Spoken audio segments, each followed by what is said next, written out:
Good morning. This is Grateful Ed. Hope you're having a great day.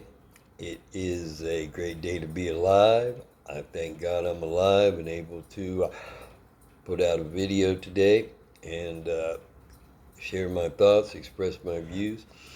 I want to say hello to everybody and to send my love. It is a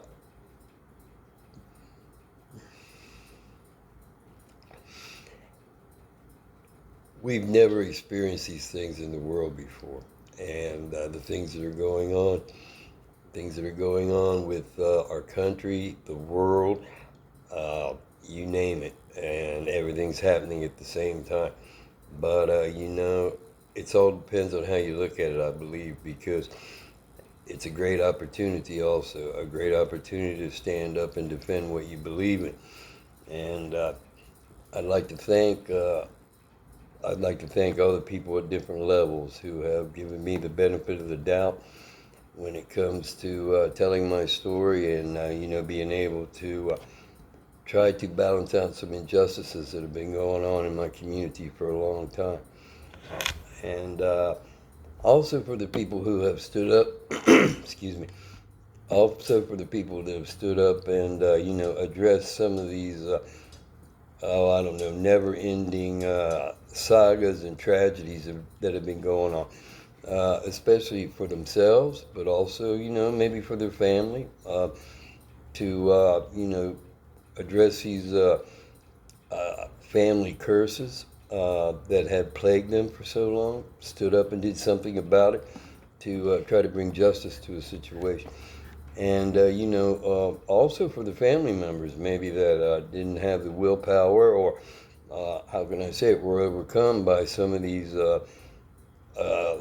groups, if you will, that have tried to, suppress their voice and, keep them stuck or separated from the rest of the society. That's a great thing. It takes everybody together in order to move forward, I believe. So I want to talk about President Trump today, some of the things that are going on, the way I see it, and of course these are my opinion. I've been wrong before, and I'll be wrong again, I'm sure. But the thing is, do your own research and formulate your own opinion. So I was thinking about, what has President Trump done, for us? And something that hit my mind was, and I think it was Obama. Excuse me. I think it was Obama who he was sort of taunting the fact, talking about manufacturing jobs. Of course, everything has gone either to China or Mexico. It's gone overseas, right? Mainly China. And I think he was taunting the fact that those jobs were never going to come back to America. How could you bring them back to America? Well, the thing about President Trump, he realized what a stranglehold that was having on the manufacturing base in China. This is my opinion. So, he identified the problem and he started taking major steps in order to bring that manufacturing back, to bring the manufacturing base back to America. So, that's a big deal because you got one president that basically making fun of the fact somebody would even raise the issue. And then you got Trump coming in there addressing the issue, and it's not an easy issue, okay? But it's number one, it's a righteous one, and number two, it's what's best for our country. Not about just how much money you can make, okay? When President Trump was in office, he created the environment in order to incentivize these companies to come back, to make it profitable for them to have their manufacturing in America versus, third party or sell out to China. So that's a big deal. It's a big deal when it comes to national security, as we see. Everything's hacked anyway. So and plus the exuberant prices that are charged for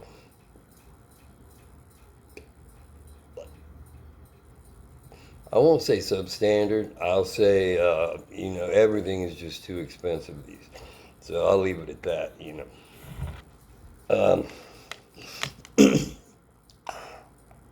So, after being alive in the 60s and then, during the industrial age, at the end of that, okay, and, having a recollection of life, what it was like, okay, and then living through the Rust Belt, the down years, the years that things turned,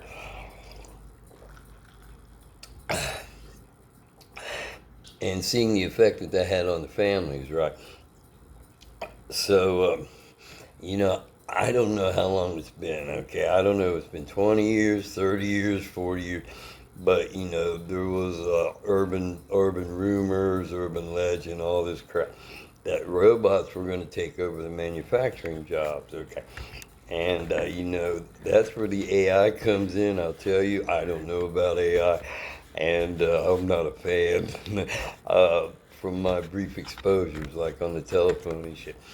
But, it's been around for a long time. I remember I'm a big Jetsons fan, and you remember Jetsons' maid was Rosie the robot, So it's always been out there. It's just, it's one of those things that we knew this stuff was coming, but how it's being implemented and how it messes society up at all different levels is that's what we're living through right now. And I guess it's kind of hard to explain, but there's so many things going on at different levels at the same time. It can be overwhelming. But don't let it overwhelm you. You got to stay on your mission. So, excuse me. I saw I saw a clip on TV last night about this IRS whistleblower. Okay, and they mentioned Biden and the Biden crime family. Okay, so more and more people are being exposed to the fact, well, Hunter Biden and the laptop and how they suppress that. Okay, that's one thing. You're holding back information on criminal activity. One, not prosecuting him. But number two, you're holding it back at a time where it can make a big difference right before an election. Okay, so that's a double whammy there. But when it comes to preferential treatment by the IRS, um, all this money that was made, okay, the kickbacks from China, and the crime family, how they work together, between Joe Biden and his brother and then his son, Hunter Biden. Okay, all those things I believe are going to come out. Now, keep in mind, this is at a time when Biden wants to hire, I don't know how many IRS agents to go after normal citizens. Basically, it's another extension of big government trying to police you, and government's way too big right now, in my opinion, anyway. But this may be it. This may be it where we will actually see some justice be done. Okay, there's just too many. How can I say it? There's too many. There's too many red flags on Biden. Okay, when it comes to classified material, I'll talk about that later. Classified material, uh, kickbacks from China, and collaboration with his crime family. Okay, between his son, traveling on Air Force One, Air Force Two, whatever it is, to do these deals. He's just a bag man, right? And it's time. It's time that these things come to light, and to show that Biden is just like a phony pseudo president for the deep state. So I talked about the classified. We had classified in Biden's garage, and I think at his house or at somewhere else. But anyway, also Pence's house in Indiana. We got classified. But when it comes to President Trump, they had to raid Mar-a-Lago, okay, and actually, again, try to set him up on a false charge on classified material, because it just shows more FBI tactics in order to try and set him up, in my opinion. So there's a big disparity there when it comes to how people were treated and how they've been after Trump, for any little thing that they can try to pin on him. The good thing is he didn't do anything, so the truth is going to come out. So this is CNN, I think, or MSNBC, when their theory is that President Trump wants to hold off on these indictments by DA Bragg. They want to hold off on the indictment so he can cloak himself with executive privilege. Okay. They fear him because they know that doesn't make a lick of sense to me. But anyway, they know he's going to win. All right, and they'll come up with anything, pull anything out of their ass, basically, in order to make an excuse for why they have to go after. Okay. The other thing was their new talking point was no one is above the law. But the thing is, okay, with their talking points, because you hear the same thing over and over on MSNBC, CNN, BBC, okay. You hear these things over and over, and so many people have reported, the fact that they're going to use talking points given to them by a deep state. I don't know who it is. But anyway, once they get the talking points, you see it and you hear it over and over.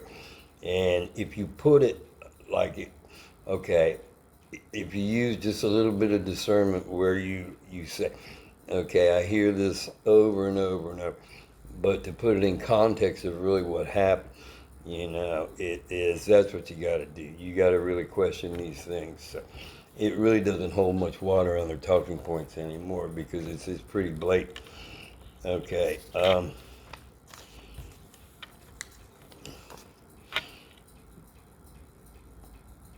Yeah, and you can check this out, but I'd read a couple weeks ago where Stormy Daniels actually texted her friend and told her, okay, so what? I didn't sleep with the guy, but I'm in the middle of this thing, another angle to try to set the guy up.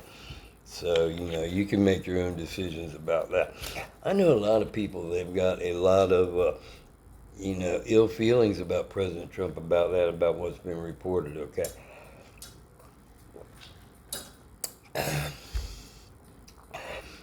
And it's a shame, I'm going to say, it's a shame that you can't put that in context of the big picture when it comes to, all the good things that he's done for the country.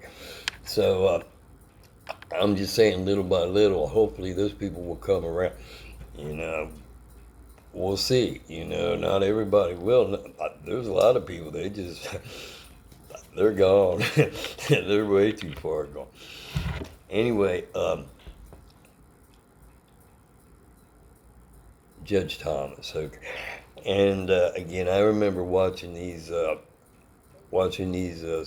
confirmation hearings on Judge Clarence Thomas, and Biden was leading the way. And, at the time, I'm like, how can I say? He was confirmed finally, okay. But it did so much to scandalize the man and,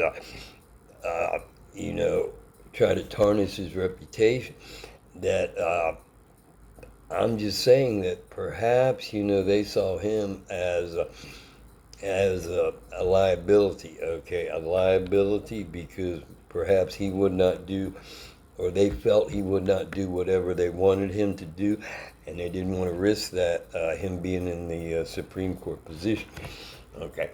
And again, you see it, excuse me, you see it on TV again, last week about these trips and these things, but the way I understand it, he seek guidance, from whoever they go to. I don't know who their legal, I don't know what the word is, their legal counsel, okay. I don't know who that is for the Supreme Court, but I'm sure he could get guidance from one of the civilian lawyers for all I know, with the expertise in government matters when it comes to D.C. because they're there. Either way, once he got a reading on, I think he did the right thing to try to go do that. And you don't hear those things out on the talking head meeting. So again, like when it comes to President Trump, it's just remember a couple things, please, when it comes to this DA Brack. He campaigned on the fact that he wanted to bring down President Trump, okay? Federal prosecutors would not pick up the case, okay, because they knew they couldn't, there's nothing there. There's nothing there that they could make stick for a campaign violation, okay, under federal law. Excuse me. And ever since President Trump left the Democratic Party in New York, they've been after him, okay? Witch hunts, scandals, setups, I don't know what to say. It's a never ending saga, okay? Why? Because again, he's a threat. He knows their playbook, all right? He's a danger to them, all right? He cares about the American people and he'll stand up for the American people, and he proved that, okay? And I believe he's going to turn this right back on them, okay? He will be our next president, no doubt. He was the only really option for the GOP. They have to embrace him because the people love it. Okay, you try to set him up, he gets more campaign donations. Okay, sets record. You try to set him up, you get more people coming from, I'll say, from a Democratic or a in the middle, we don't know, over to Trump, because we know our lives were so much better under President Trump. Okay, so there's no doubt about that. It is a tumultuous time. I want to thank you very much. Have a great day. God bless you. God bless America, and keep on keeping on.